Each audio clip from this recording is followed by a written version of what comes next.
आज होता mother's day आणि स्टॉलवर जायची तयारी पण चालू होती. सकाळी खूप लेट झालं होतं कारण की रात्री लाईटी गेल्या होत्या. म्हणून ना फटाफट सगळं बॉईल करायला लावून दिलं आणि ना बिलकुल पण वेळ नव्हता. खूप वेळ झाला. आता लेमन टी बनवायलाच घेतली. सगळं बॉईल करायला लावून दिलं. सगळं कटिंग चॉपिंग करून दिलं तिच्या पप्पांना कारण की आज स्टॉलवर मी नव्हती जाणार.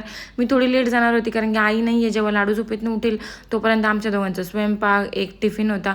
त्या टिफिनचा स्वयंपाक आणि भरपूर जास्त प्रिपरेशन चालू होतं. सकाळी सकाळी इडली पण स्टीम करायला लावून दिली. आपल्या स्टॉलवर आणि आपल्या कार्टवर इडली चटणी पण ॲड झालेली आहे. लेमन टी पण ॲड झालेली आहे. सो लवकरात लवकर नियर बाय जर तुम्ही कुठे राहत असाल तर नक्कीच हेल्दी फूड एन्जॉय करायला माझ्या स्टॉलला व्हिजिट करा.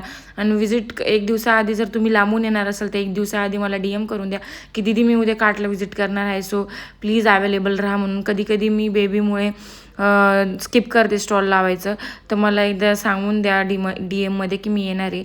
आणि हे होतं आज मदर्स डे होता तर त्याच्यामुळे लाडूने मला करवंदे वगैरे आणून दिले आणि एकदम व्यवस्थित सगळा मदर्स डे पण छान गेला माझा. यश पण आला होता आणि मी यांना पैसे दिले. म्हटलं चला करवंदे आणायला निघा. खरंच करवंदे आणून दिले दोघांनी. आणि माझा मदर्स डे लाडू खूप जास्त स्पेशल बनवला कारण की मी जे बोलली ते लाडूने केलं पण माझ्या.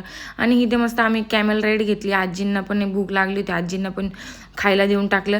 असं अन्न फेकण्यात जाण्यापेक्षा ना तुम्ही ना जे पण हॉटेल ओनर्स, स्टॉल ओनर्स, दुकान ओनर्स कोणी पण असेल, फळावाले वगैरे, तुमचं अन्न फेकण्यात जाण्यापेक्षा गरिबांमध्ये वाटून टाका बंद करायच्या किंवा वाढवण्याच्या आधी.